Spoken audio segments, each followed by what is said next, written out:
నమస్తే అండి. నేను మీ ఏడుకొండలు. ఎందరో మహానుభావులు యూట్యూబ్ ఛానల్ స్వాగతం, సుస్వాగతం. ప్రస్తుతం మనం వచ్చేసి పాలమూరు జిల్లా భూత్పూర్ మండలం తాటిపర్తి గ్రామంలో మరి ఈ ఏం పేరు పేరు ఎండి ఫసీయుద్దీన్ గారితో మాట ముచ్చట చేస్తున్నాం. ఉదయాన్నే మరి మంచి ముహూర్తంలో కొన్ని కీలక అంశాలను చర్చించుకుంటాం. బ్రహ్మ ముహూర్తంలోనే కూర్చొని ఉన్నాము. అన్నని అడగడం జరిగింది, అన్న కాసేపు మాట్లాడదాం, మీరు చాలా చక్కగా ఇక్కడ అందరికి మనల్ని పొందారంటే సరైన సమయం ఇవ్వడం జరిగింది. వారి శ్రీమతి ఇక్కడ సర్పంచ్గా విధులు నిర్వహిస్తూ ఉన్నారు. మరి అనేక ఇప్పుడు ఈ వీడియో చేయడానికి కారణం ఏంటంటే హిందూ ముస్లింల మధ్య ఈ మధ్య గ్రామాల్లో కూడా ఒక వ్యతిరేకత స్టార్ట్ అయింది.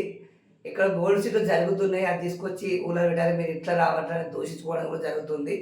మరి ఇలాంటి విభేదాలను పక్కకు పెట్టాలంటే ఇలాంటి మరి యువకు కూడా కొంత ప్రచారం కూడా చేయవలసిన అవసరం ఎంతైనా ఉంది. కాకపోతే మాట్లాడేటోడు బయటికి రాడు, నువ్వేదో మాట్లాడుతున్నావు మీడియా సంస్థలు చూపించవు. అది నా బాధ. అందుకని మీతో మాట్లాడించే కోరిక. మరి మీకు ఇప్పుడు ఎంతోమంది నేను ఆల్రెడీ నారాయణ సాహిత్య వాళ్ళంతా కూడా మీరు ఎంతో అభినందించడం జరిగింది. పెద్దల ఆశీర్వాదం అంటే మామూలు విషయం కాదు. మీరు 2 సార్లు ఇక్కడ పూర్తి మెజార్టీతో 700 మెజార్టీ అంటే ఎన్ని డబ్బులు పెట్టుకున్నా 500 మెజార్టీ రాదు. అది రాదు. ఏకపక్షంగా మనిషికి ఎన్ని మంచిగా రాదు అది. కానీ తప్పకుండా ఇది అభిమానమే. ఇప్పుడు మరి దారి తప్పుతున్న మన మైనార్టీ యువకులు కొంతమంది మీకు కూడా చర్చలు జరుగుతూ ఉంటాయి, ఇలా జరుగుతుంది, ఇలాగ దుష్ప్రచారం జరుగుతుంది చాలా. ఎందుకంటే ఇందులో కూడా చైతన్యం బాగా పెరిగిపోయింది. ఇప్పుడు అరే చూడగా జరిగింది అంటే వాళ్ళు చైతన్యం అవుతున్నారు. వాస్తవానికి నేను నిజం చెప్తున్నా, ముస్లిం యువకులు ముస్లింలు అంటేనే భయపడే స్థితికి చేరుకున్నారు హిందువులు. నేను రైల్లో వయసు వస్తుంటా, అంతర వయసు వస్తుంటా. ఇప్పుడు నాకు ఒక ఫీలింగ్ వచ్చేసింది, అరే వాళ్ళు అది ఓకే రైట్ అబ్బా చూడండి అట్లా చెప్పుకోవడం జరుగుతుంది. ఇలాంటి మరి ముస్లింలను చూసి ఒక గౌరవం గతంలో ఉంది. అలాంటి గౌరవం తిరిగి రావాలంటే మీ వైపు నుంచి కూడా కొంచెం బాధ్యత ఉంది కదా, మీరు దాన్ని ఏ విధంగా అరిగడతారు, ఏ విధంగా ముందుకు వెళ్తారు మీరు? ఇప్పుడు నేను ఏం చెప్తున్నా అంటే, ఎప్పుడైనా నేను మా మైనార్టీ సోదరులు ఇట్లా నేను తెలియజేది అంటే, ఎప్పుడైనా హిందువులతోటి కలిసిమెలిసి ఉండాలి. ఇప్పుడు ఉంటున్నాము, అదే విధంగా ఉండాలి. ఎవరో ఒకటి చేస్తున్నారని చెప్పి మనం అందరం వాళ్ళు అట్టే విధంగానే కాకుండా మనం ఎప్పుడు కలిసిమెలిసి ఉండాలి. ఎవరైనా తప్పు చేస్తే మనం సర్దిద్దాలి, అంటే సర్దిద్దుకోవాలి. ఇది ఏదో అల్లకుల్లాలు పెట్టి మనం ఈ ముస్లింలు అనేది తీసేయడం కరెక్ట్ కాదు. ఇది దాన్ని చేస్తే వాళ్ళకి నష్టం, మాకు నష్టం. ఏదో ఒకటే జాతికి నష్టం అవుతుందని కాదు, నష్టం అయితే ఒక వ్యక్తి వల్ల ఒక కుటుంబానికి వస్తుంది, ఆ కుటుంబం నుంచి ఒక ఊరు వస్తుంది, ఒక ఊరు నుంచి మొత్తం దేశాన్ని మొత్తం తగలబడిపోతుంది. అట్లా ఏదన్నా చిన్న చిన్న సమస్యలు జరిగితే అది కూర్చొని మాట్లాడితే అది పరిష్కారాలు అవుతాయి. ఆ విధంగా పరిష్కారం అయి మనం అందరం కలిసిమెలిసి ఉందిగా ముందుకు వెళ్ళాలని చెప్పి నా మైనార్టీ సోదరులకు కానీ హిందూ సోదరులకు కానీ అందరికి నా దిక్కెళ్ళి ఒక రిక్వెస్ట్ చేసి మీకు తెలియపరుస్తున్నాను. ఇప్పుడు మీరు ఆల్రెడీ ఏమన్నా పదవి నడుస్తుందా? మీకు మైనార్టీలు ఏమైనా పదవి తీసుకుంటున్నారా ఇక్కడ? నేను మైనార్టీలే కాదు, ఎప్పుడు నేను మండల స్థాయిలో ఎప్పుడు ఉంటాయి కదా అలాంటి మన పదవి. నేను మైనార్టీ స్థానంలో ఎప్పుడు తీసుకోలేదు. నేను జనరల్ కేటగిరీ కాబట్టి నాకు హిందూ సోదరులు నాకు బుధాలు వేసి 2 సార్లు సర్పంచ్గిరే గెలిపించారు. నాకు ఇంతకన్నా పెద్దది యాది ఒక క్యాస్ట్ సంబంధించి అవసరం లేదు. జర్నల్ విధంగా ఇంకా ఏదన్నా నా గ్రామస్తులు కానీ ఉన్నారు, యాదవులు ఉన్నారు, బ్రాహ్మణ్స్ ఉన్నారు, మైనార్టీ నిలబడ్డారు. ఇంతకుముందు మైనార్టీ గిట్లా 2 నిలబడ్డారు. అప్పుడు మైనార్టీకి వచ్చిన స్టార్టింగ్ అప్పుడు గిట్లా అప్పుడు జనరల్ ఇప్పుడు జనరల్ అప్పుడు జనరల్ గిట్లా మైనార్టీ 2 నిలబడ్డారు. ఇప్పుడు మైనార్టీ 1 నిలబడ్డారు, యాదవులు 3 నిలబడ్డారు, నిలబడ్డారు. అవును.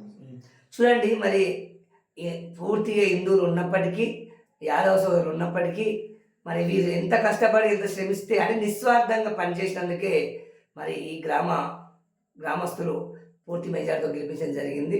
మరి అన్నను ఒక రిక్వెస్ట్ చేయడం ఏంటంటే, మరి మీ దృష్టి కూడా వస్తూ ఉన్నాయి, ఎన్నో మీరు సోషల్ మీడియాలో చూస్తూ ఉన్నారు, నిజాలు ఉన్నాయి, అబద్ధాలు ఉన్నాయి, నిజాలు కూడా ఎక్కువ కనిపిస్తూ ఉన్నాయి.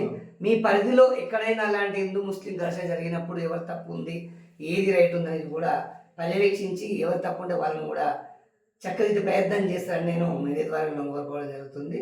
మీరు భవిష్యత్తులో మరి నాటకాన్ని ఇందాక కూడా చెప్పారు, ఈ నాటకం రావడానికి కూడా చాలా మంది షోలు అయిపోతున్నారు, వాళ్ళకు వాక్యం మాట్లాడాలకు అనా ప్రకృతి చేస్తున్నారు, నా పేరు చెప్పాలని చెప్పిపోతున్నారు. మరి ఈ నాటకం మీద వాస్తవానికి మీరు ఏదో కంటితుప్పు చర్య ఉండాల్సింది, వచ్చామా పోయామా చర్చ రావడ్డామన్నా ఉండాలి. కానీ నాటకాలను రప్పించడానికి ప్రధాన కారణం ఎవరు? ప్రేరణ ఎట్లా కలిగింది? అంటే మీ ఊళ్ళో ఈ హిందువులకు సంబంధించిన ఈ శ్రీకృష్ణ యుద్ధాలను కూడా ఏదో ఒకటి ఆడిపించాలనే ఒక సర్పంచ్గా బాధ్యతలు మీకు ఎట్లా కలిగింది ఆలోచన? నాకు ఎట్లా కలిగిందంటే ఒక నెల కింద ఆలూరులోకి పోయినాం. మా ఊరు వాళ్ళు ఒక ముగ్గురు కలిసి అలా పాత్ర వేస్తే నేను ఇట్లా కొంచెం గట్టిగా చెప్పండి. ఓకే, మనకి ఎందుకంటే అంత ఆలూరులో ఒక నెల కింద ఆలూరులో ఇట్లా ఈ నాటకం వేసిండ్రు. ఓకే, మా గ్రామస్తులు ఇట్లా ఒక ముగ్గురు ఇదే పాత్రలు పోషించు. దానికి నేను ఒక గ్రామ సర్పంచ్ గా నాకు పిలిచారు. పోతే ఆ రోజే నేను నిర్ణయం తీసుకున్నా, అదే మా ఊర్లో ముగ్గురు ఉన్నారు నాటకం వేసేటోళ్ళు, ఆ ముగ్గురుతో ఇంకా 10 మందిని పెంచాలి, మా ఊర్లో వేయాలి, మా ఊర్లో వేసి మా గ్రామస్తులకు అందరికీ ఈ నాటకం ఒక గొప్పతనం ఏది తెలియపరచాలని చెప్పి ఆ రోజు డిసైడ్ అయినాము. నాకు పాత్రలు వేసిన వాళ్ళు ఇట్లా ఒక ముగ్గురు సోదరులు ఇట్లా, అన్న మీకు తోచింది సాయం కాదు, నేను ఎంబడి ఇట్లా సహకారం చేస్తా అని చెప్పి పెద్ద ఎత్తున సహకారం చేసిన. ఇప్పుడు ఎంతవరకు వీళ్ళకి ఆర్థిక చైతన్యం మీరు? ఇంకా మనం మాటల్లో కానీ మనం చెప్పలేము, కానీ వాళ్ళు సాటిస్ఫై అంతవరకు చేసినాము, ఇంకా ఇట్లా చేస్తాం. ఓకే, సంతోషం. మరి ఈ ఆటను తీసుకొచ్చారు, మొదటి నుంచి చివరి వరకు నిద్రపోకుండా పక్కన జరగకుండా అందుబాటులో, ఇది మీకు ఎలాంటి సంతృప్తిని ఇచ్చిందని? సంతృప్తి అంటే మా గ్రామస్తులు ఎట్లా ఉందంటే, ఏదో ఒక కొత్త సినిమా రిలీజ్ అవుతుంటే ఎట్లా వెయిట్ చేస్తారో, ఈ నాటకానికి నాతో పాటు నా జనాలకి ఇట్లా ఎవరు పోకుండా అట్లే ఉంటారు కదలకుండా. 8 గంటల నుంచి లాస్ట్ నాటకం అయిపోయే 4 గంటల వరకు ఇట్లా అదే ఉన్నారు. ఆ జనాలకు ఇడిచిపెట్టి ఆ నాటకాలు ఇడిచిపెట్టి నాకు అసలు నిద్ర ఎట్లా వస్తుంది? ఎట్లా వస్తుంది చెప్పండి మీరు? ఒకసారి పడుకుంటున్నారు కదా చెప్తున్నా. ఇప్పుడు మనం ఆ సంతోషమే వేరు.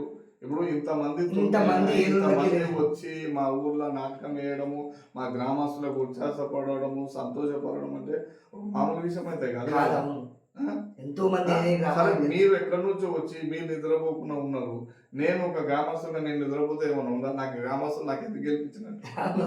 అంతే కదా. చాలా గొప్ప విషయం చెప్పేది. మంచి అంటే మీ ఊళ్ళో శనివారం భజనలు లాంటి జరుగుతుంటాయి. శనివారం భజనలు జరుగుతాయి. ఇప్పుడే కొత్తగా కొంతమంది పెద్దవాళ్ళు గిట్లా తలాయిని పైసలు వేసుకొని ఒక పూజారి గిట్లా గుడి దగ్గర పెట్టడం జరిగింది. అది గిట్లా కంటిన్యూ చేస్తామని చెప్పి నేను గిట్లా కోరుకుంటున్నాను. మరి ఇంకా నాటకాన్ని మీ ఆధ్వర్యంలో యువకులను ప్రోత్సహిస్తూ భవిష్యత్తులో మీ ఏదైనా పాత్ర నాటకంలో ప్రవేశించే అవకాశాలు ఉన్నాయా? లేదు, నేనైతే ప్రవేశించాను, నాకు రాదు. సరే, ప్రయత్నం ముందు దారి ఎట్లా తీసుకుపోతే తెలియదు, కానీ నేనైతే మా వాళ్ళకి ఎప్పుడు కంటిన్యూలో అయితే ఉంటాను. యువకులను కూడా ప్రోత్సహించారు, ఎందుకంటే మీరు అధికారం ఉన్నారు కదా, భజనకి వెళ్ళే విధంగా ఈ నాటక రంగంలోకి. వాస్తవానికి ఊరు చిన్నదే ఉన్నట్టుంది, చిన్న ఊరు అయినప్పటికీ మొన్ననే ఎల్లమ్మ నాటకం ఒకటి, ఈరోజు కృష్ణార్జున యుద్ధం ఒకటి, రేపు బ్రహ్మంగా నాటకం ఒకటి అంటే చాలా గొప్ప విషయం. ఎందుకంటే ఎప్పుడు ఏదో ఆధ్యాత్మిక కార్యక్రమాలు జరుగుతుండడం చాలా గొప్ప విషయం. ఇంకా ఇప్పుడు మీ తాటిపర్తి గ్రామాన్ని మీ ఆధ్వర్యంలో ఇంకా ఏ విధంగా డెవలప్, ఇప్పుడు ఇక్కడికి వెళ్దాం, ఏ విధంగా డెవలప్ చేయాలనుకుంటున్నారు, గ్రామస్తుల సహకారంతో ఎలా ముందుకు వెళ్ళాలనుకుంటున్నారు? ముఖ్యంగా